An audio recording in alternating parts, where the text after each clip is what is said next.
both national and regional stakeholder consultations and is now in the final legal drafting phase. This law will provide clarity legally for startups, tax exemptions, incentives, and a streamlined compliance framework for innovation led firms. In line with the ministry's vision of establishing an enabling legislative framework to foster a competitive investor ready digital economy, Ghana has been chosen to host the 2025 Global Entrepreneurship Festival slated for November this year, which will bring in over 100,000 innovators and venture capitalists into the country for a 3 day event holding here in Accra to invest in local startups. Four, Ghana's National AI Strategy and Digital Transformation Blueprint. The Ministry of Communications has led the drafting of Ghana's National Artificial Intelligence Strategy. This draft strategy, which has been co created through high level consultations with stakeholders, including the British High Commission, UNESCO, the Kwame Nkrumah University of Science and Technology's Responsible AI Lab, and GIZ, and the UNDP, has led to a strategy document which has completed legal reviews and is scheduled for cabinet presentation this quarter. Parallel to this, we have continued in May to launch the National Digital Transformation and Emerging Technology Strategy. This document sets out a roadmap for ethical and sovereign integration of emerging technologies, particularly artificial intelligence, across sectors such as agriculture, healthcare, logistics, financial inclusion, and education. This strategy reinforces Ghana's commitment to inclusive, right based digital development. At the ministry, we have taken action aimed at reform, integrity, and oversight. Because, like I stated in my first accountability report, we believe that the Operation Recover All Loot initiative of His Excellency the President is multi sectoral. And so, at our ministry, we have decided to embark on that. First, and reporting on under that will be the Kelny GVG contract.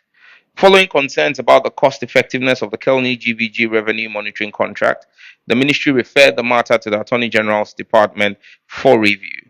We have noted that the value of money paid to Kelny GVG has increasingly increased as a percentage of revenue, rising from 28% to 84% in October 2024.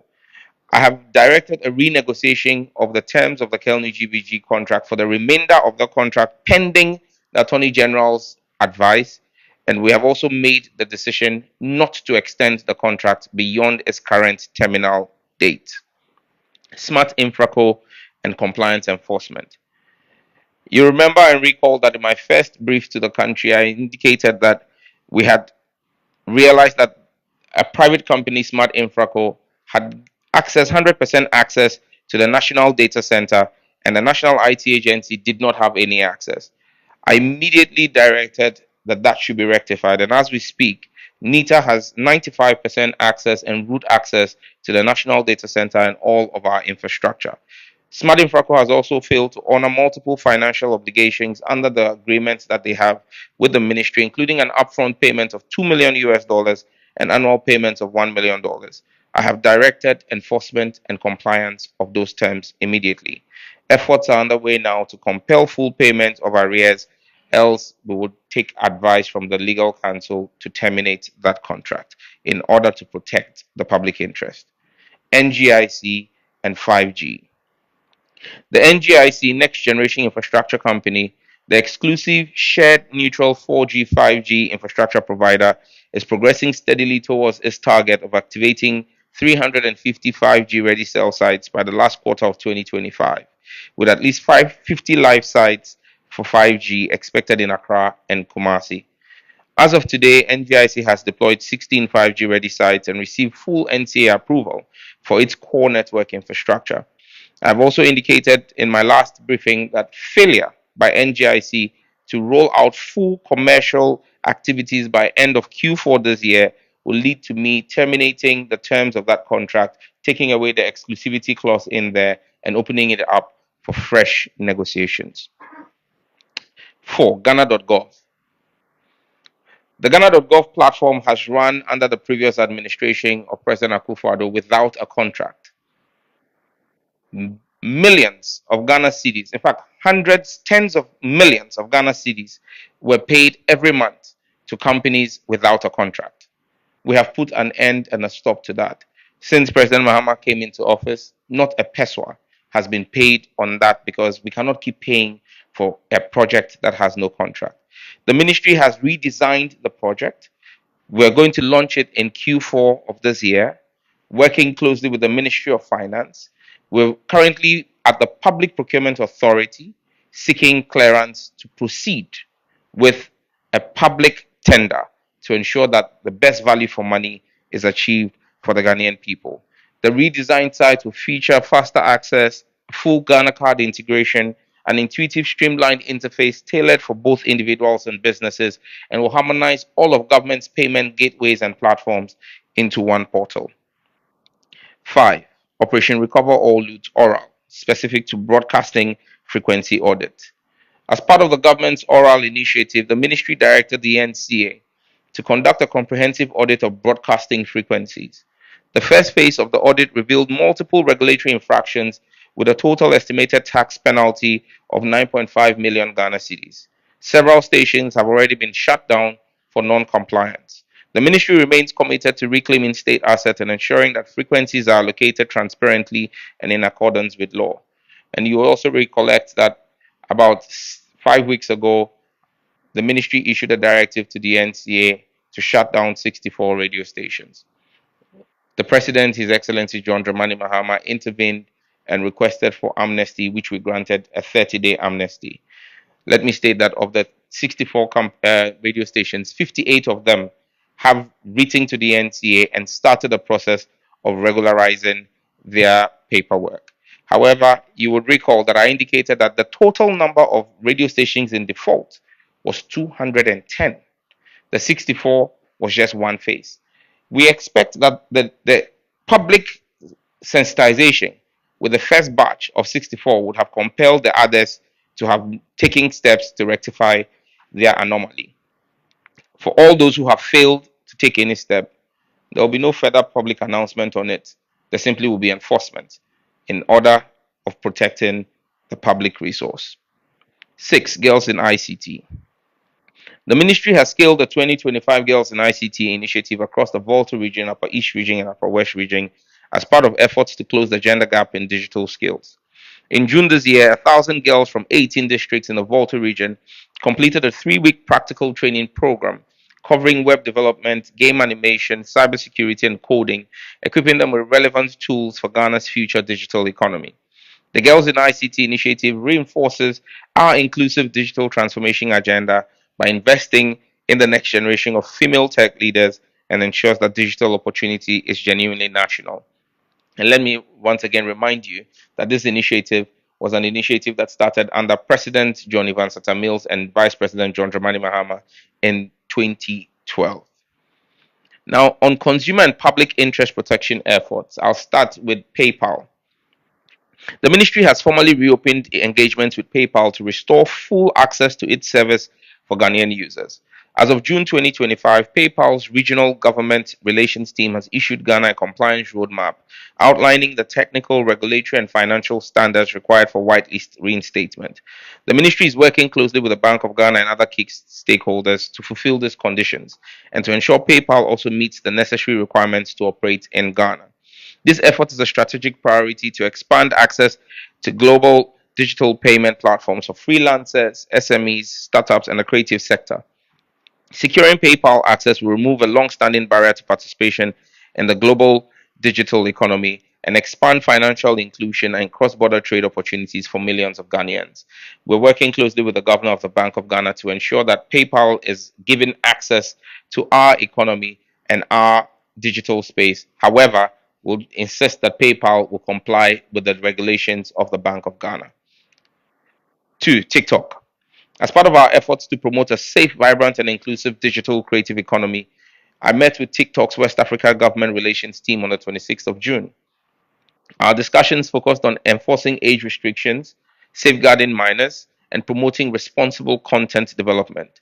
I urged TikTok in that meeting to ensure fair compensation for Ghanaian content creators, and I also proposed the establishment of a local moderation and content governance team to reflect Ghana's value, protect our user rights, and support national regulatory expectations. I'm looking forward to the TikTok partnership with the ministry to provide capacity building for our content creators in the country on how best to monetize that platform for the benefit of Ghanaian content creators. That should happen in Q4 this year. Now, MultiChoice Ghana. I made the announcement that I had directed MultiChoice to be present at the ministry for a meeting. At that meeting, we requested a 30% reduction in pricing for subscribers of MultiChoice Ghana's packages. The meeting addressed public concerns about affordability, value for money, and fairness in service delivery. I made clear the ministry's expectation that pricing structures had to be responsive to Ghana's current economic context. I made a formal request of 30% reduction in the package pricing and gave a deadline of July 21st for a formal response from MultiChoice. On the 21st of July this year, I received a 9-page letter from MultiChoice detailing why they were refusing to reduce their pricing. Their reasons included that the cedi had depreciated in the preceding 8 years by 240%. And they claimed that my request for a reduction on the basis of the appreciation of the cedi was unfounded because, in their words, the appreciation of the Ghanaian cedi over the last 6 months has been a fluke which could not be sustainable. As minister, my fidelity is to the Ghanaian people. I have had to act in the interest of the Ghanaian people. And I believe that the Ghanaian people have been fleeced and exploited for too long.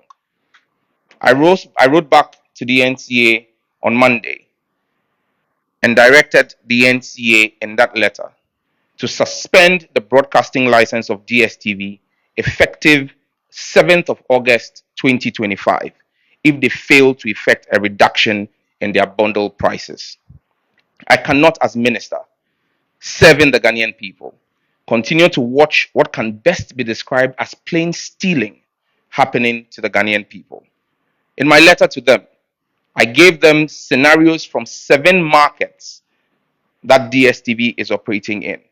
The same content in the premium bouquet that is offered to Ghanaians for $83 equivalent is offered to Nigerians for $29 equivalent. How can anyone explain this price disparity to me? Enough of the mistreatment of the Ghanaian consumer. They either comply with the reduction, because in Nigeria, in the same time frame that they say the Ghanaian cedi has depreciated by 240%, the Nigerian naira has depreciated by 409%. If Nigerians are paying equivalent of $29, DSTV must charge same here in Ghana, or we will suspend their broadcasting license effective 7th of August 2025.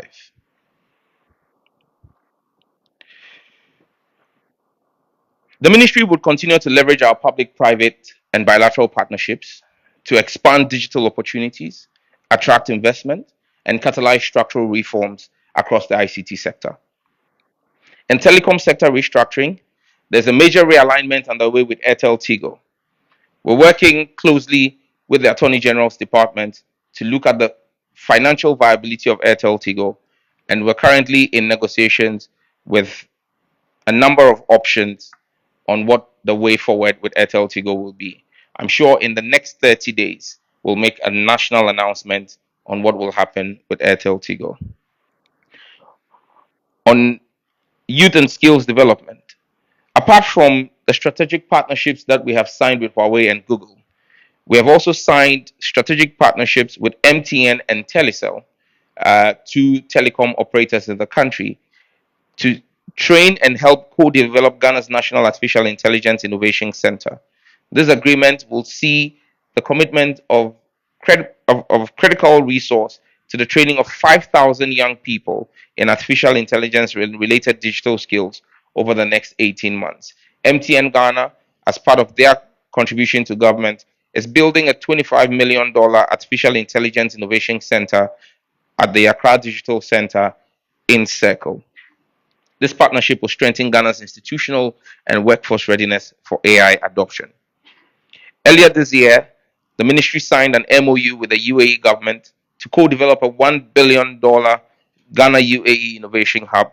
The project will anchor high tech manufacturing, startup incubation, and digital services with a multi phase construction scheduled to commence in 2026.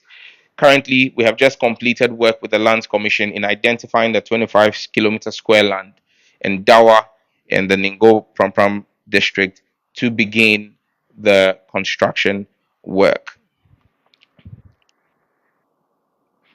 In conclusion, the Ministry of Digital Communication, Digital Technology and Innovation continues to reaffirm its commitment to building a secure, inclusive, and innovation driven digital economy. The first half of 2025 has seen tangible results in law reform, digital inclusion, infrastructure rollout, sector regulations, and strategic partnerships. As we enter the second half of the year, we remain focused on consolidating these gains and delivering a digital Ghana that benefits every citizen, every business, and every region. In July, at my last Meet the Press, I reaffirmed Ghana's digital leadership, and I will continue to do so as I did at the ITU Council in Geneva, where I secured alignment with global telecom agendas and strengthening bilateral cooperations on digital infrastructure and governance. I wish to express my sincere appreciation to all the agencies of the ministry, our partners, our stakeholders, and Ghanaians who have supported and engaged with our work so far. Together, we are shaping a digital future that is equitable, that is resilient, and full of opportunities for all. But before I end, let me just touch on one other thing we have done as a ministry, has been in the area of law enforcement from the Cybersecurity Authority. We have carried out a number of operations in collaboration with other state agencies. Coming Monday, the CSA and the police CID will hold a joint press conference to give full details of all the work that we have done. But we are committed to clamping down on illegal activities in the cyberspace, especially human trafficking.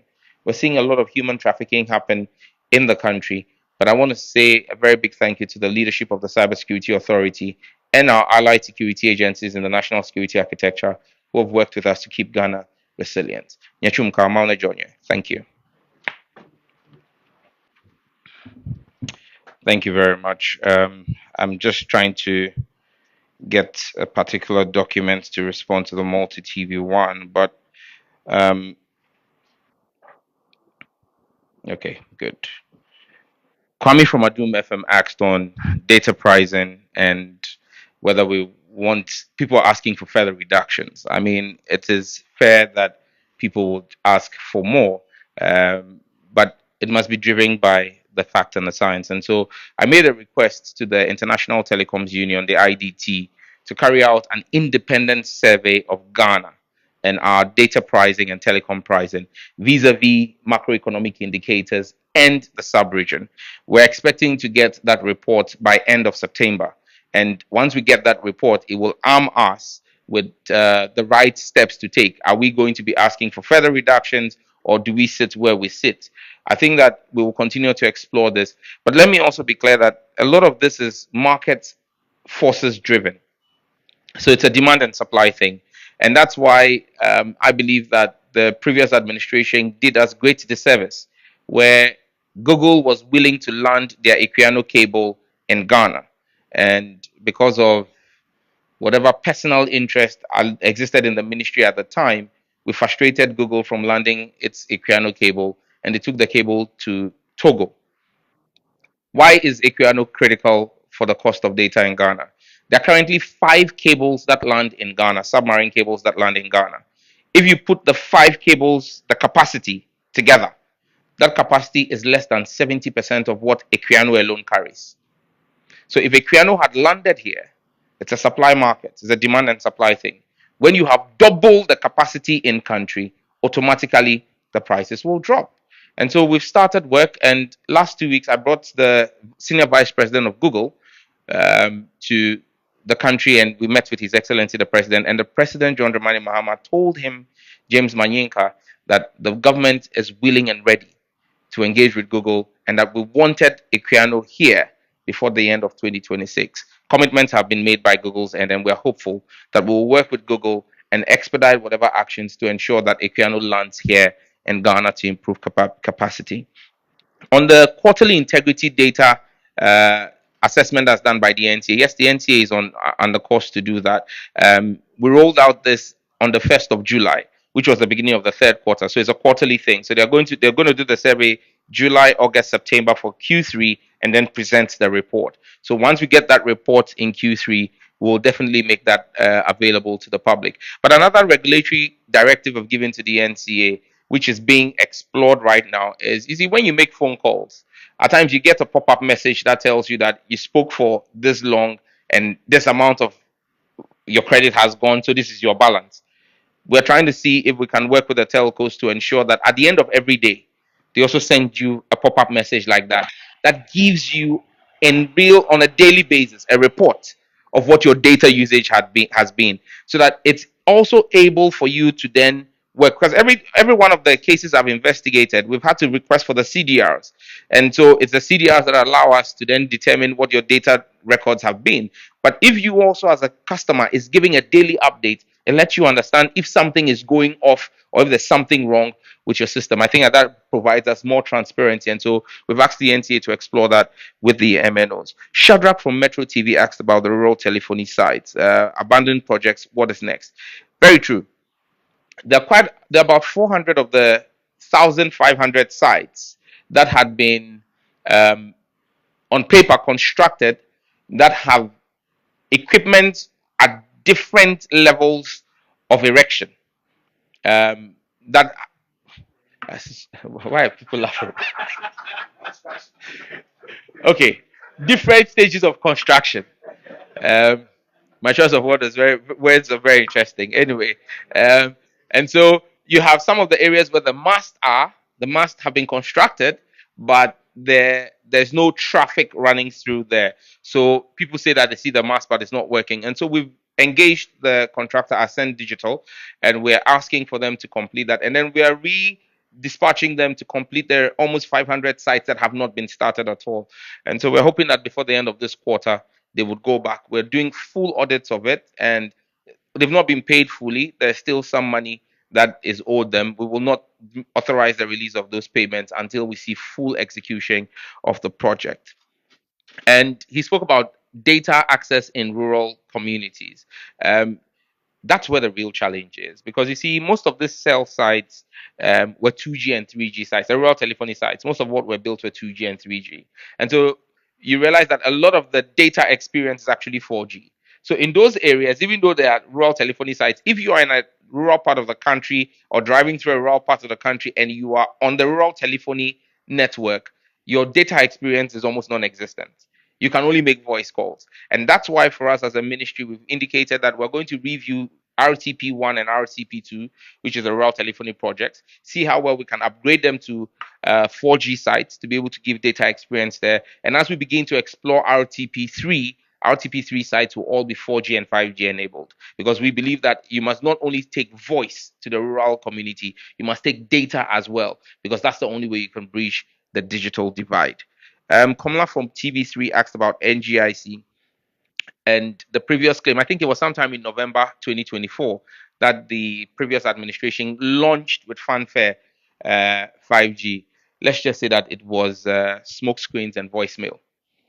There was actually no fact. I mean, even that day at that center where they launched the 5G, there was no 5G network, and there is no 5G anywhere. Um, if there was 5G, I haven't directed the NCA or NGIC to turn off any 5G site. We would have seen it. But I think it's such smoke screens and gaslighting from the previous administration that made the Ghanaian people give such a decisive victory to President Mahama. And that's why, for me, as his Minister for Communication, Digital Technology and Innovation, I'll be truthful and honest with the Ghanaian people. We have no 5G service in the country.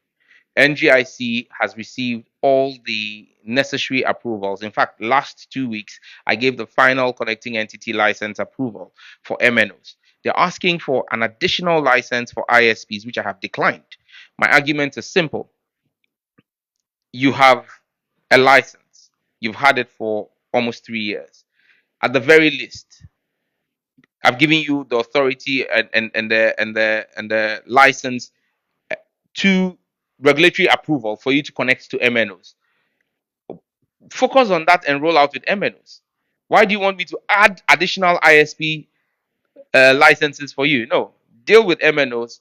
Let's see that you've rolled out with MNOs. 6 months after you've rolled out with MNOs, we'll consider granting ISP licenses as well. But for now, like I have indicated, if by end of Q4 we do not see a full commercial rollout on telecom operators of the NGIC 5G network, we would take away the exclusivity clause and then review the entire license arrangement in the interest of the Ghanaian people.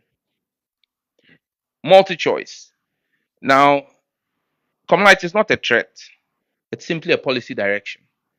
Whom am I to issue threats? I'm merely a policy maker. And so the policy position of the government is clear.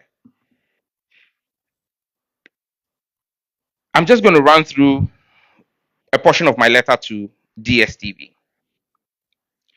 In that letter, I compared Ghana, Nigeria, Liberia, and Ghana has a bigger population than Liberia, Angola, Botswana, that Ghana is bigger than as well, Eswatini, clearly Ghana is way bigger than Eswatini, and South Africa.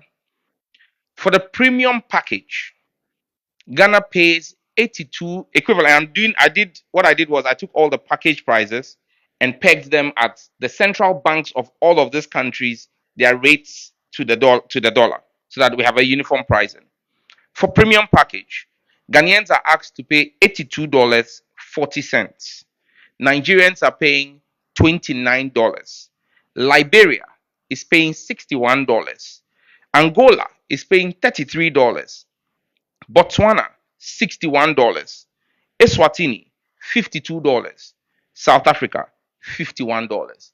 Clearly, Ghana is way so high. There is no justification. It's the same content, the same old movies that are being shown. So there is no justification for Ghana being almost 30% more expensive.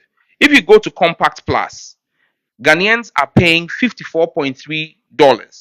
Nigerians are paying $19.6. Liberia is paying $36. Angola is paying $27. Botswana is paying $43.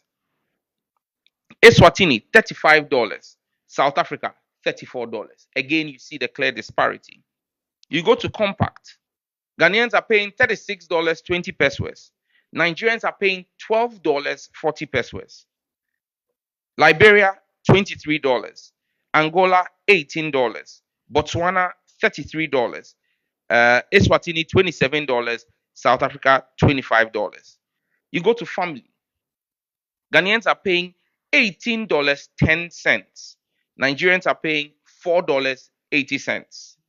Liberia is paying $13. Angola is paying $11. Botswana is paying $21. Eswatini is paying $19. And South Africa is paying $18 as well. Access, Ghanaians are paying $9.45. Nigerians $2.70. Liberia is $8. Angola is $6. Botswana is $10. Eswatini is $9, and South Africa is $7.60 pesos. And let's just be clear: the same multi-choice in June last year did a $30 price reduction in Liberia. Liberia's prices were similar to Ghana. They slashed the premium price by $30, slashed all the lower bundles by $17. What is good for Liberians and Nigerians is good for Ghanaians. I am not threatening multi-choice and I'm not hounding them out. We're simply protecting the Ghanaian people.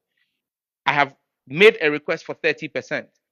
What I consider a proactive step will not be you writing to me and tell me that the prudent management of the economy by the Mahama administration that has led to upgrades in our credit rating by Standards and Poor's, Fitch, you tell me that that is a fluke.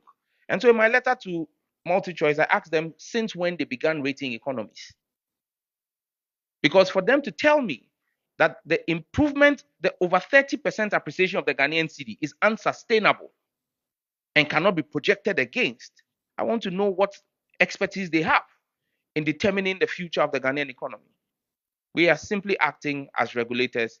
We will not give a license to a foreign entity to come and fleece Ghanaians.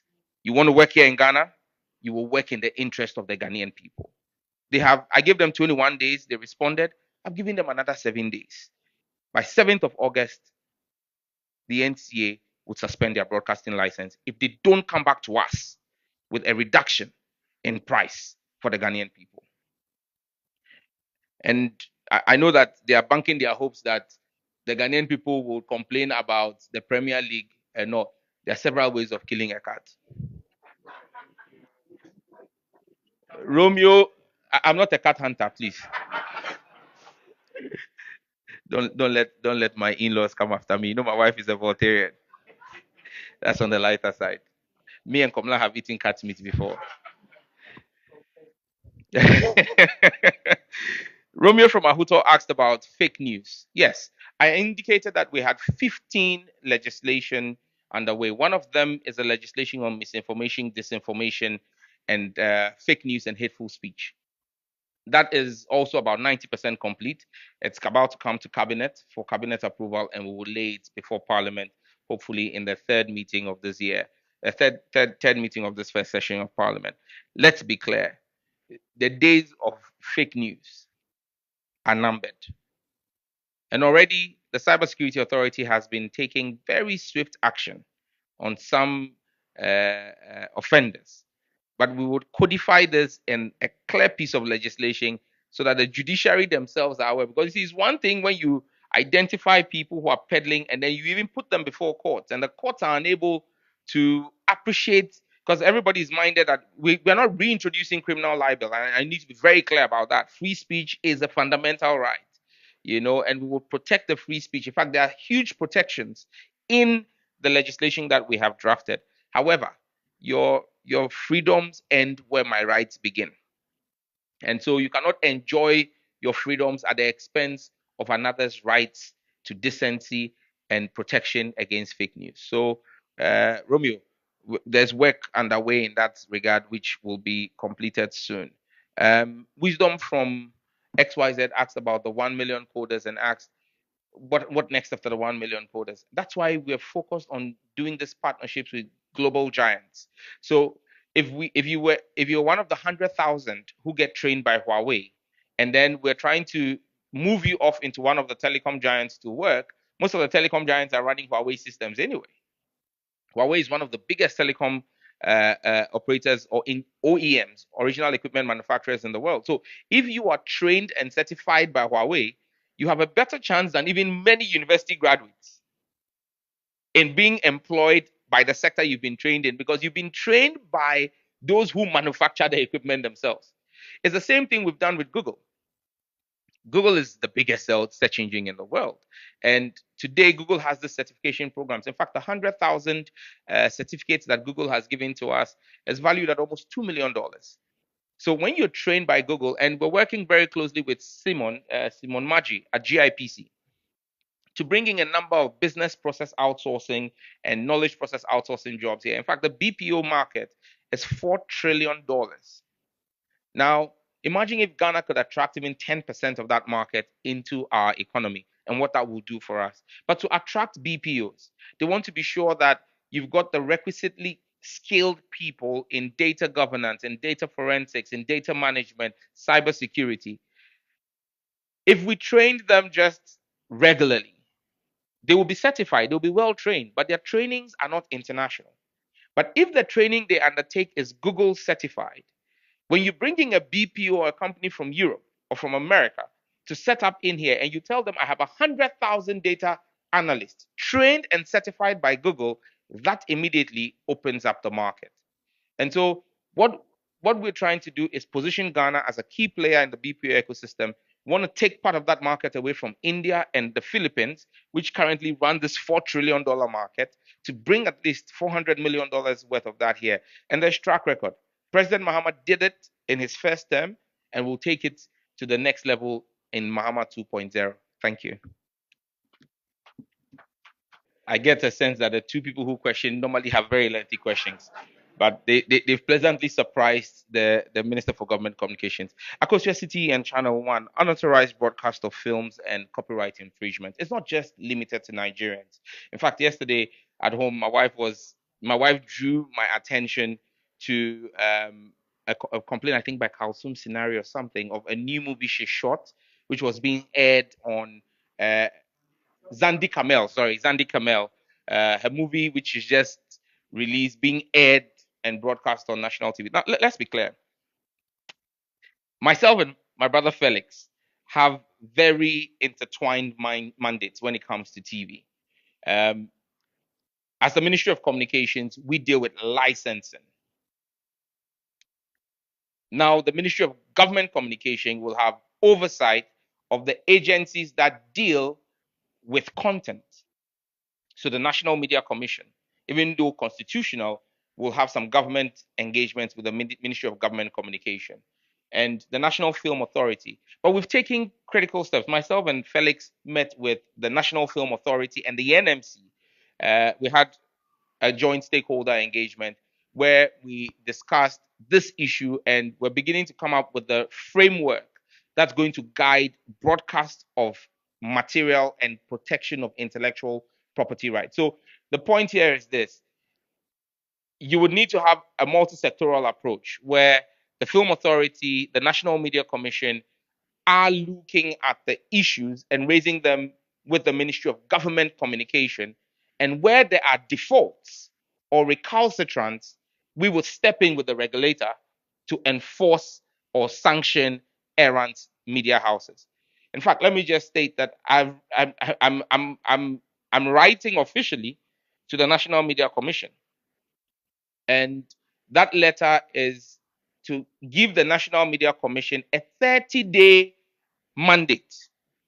And it looks like I like 30 days.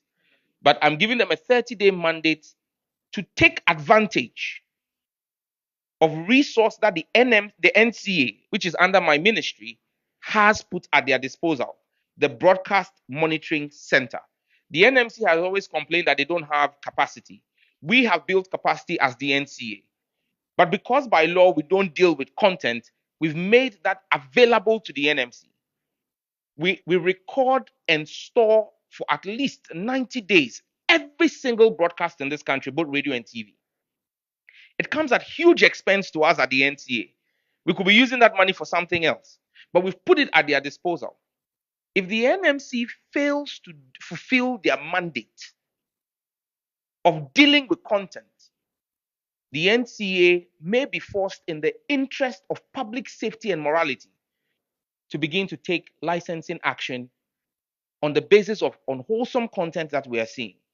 We will not, under the watch of President Mahama, allow what happened under the previous administration, where ritual content drove 10-year-olds to commit murder of their own friend in Kaswa.